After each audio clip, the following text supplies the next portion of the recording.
Why do we have tires here, Mike?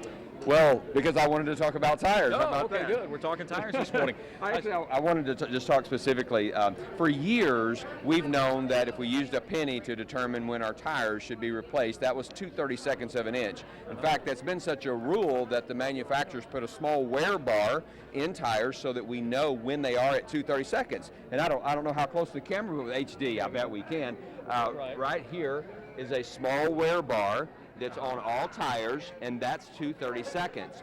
But what I wanted to bring out is this tire right here is basically at 4/32 of an inch in its tread depth, and Consumer Reports recently did a study of 2/32 versus 4/32, and the stopping distance and handling in wet weather was increased by twice the distance by having a tire at 4/32 versus 2/32. So if 2/32 is when a tire is worn out and 4/32 I can stop in half the distance, they've now changed the standard. Consumer Report says you should replace the tire at 4/32 rather than 2. So it's a little bit earlier. And it's amazing when you have new tires how much better they can get the water outside the tire so that that contact patch keeps that tire planted. And so I just wanted to bring that to attention on the report that I recently read from Consumer Reports about the tread depth, because you need to replace the tires a little sooner than you used to. What about the tread wear? What if it's wearing on the tire a certain way? You haven't rotated your tires or had an alignment.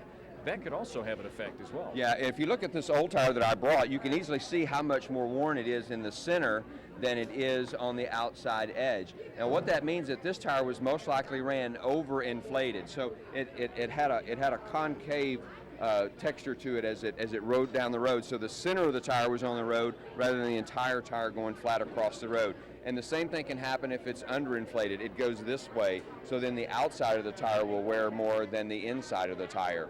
And that's why these tire monitoring systems are so good for people, because it does not only help with the fuel mileage, but also just the safety factor of keeping that tire pressure maintained.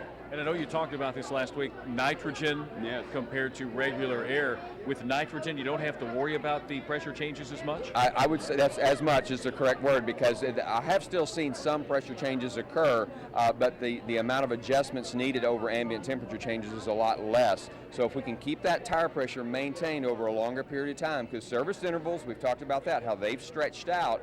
And Tom, when was the last time you checked air pressure in your tires? I just had it checked last week. When's the last time you checked air pressure? Every 5,000 miles, Mike, every 5,000 miles. Right. And so we just don't, and I'm the auto guy, and I don't go out and check my air pressure the way I should. So by having nitrogen in the tires, I'm going to maintain that air pressure over these longer service intervals, and my tires are going to last longer because of it.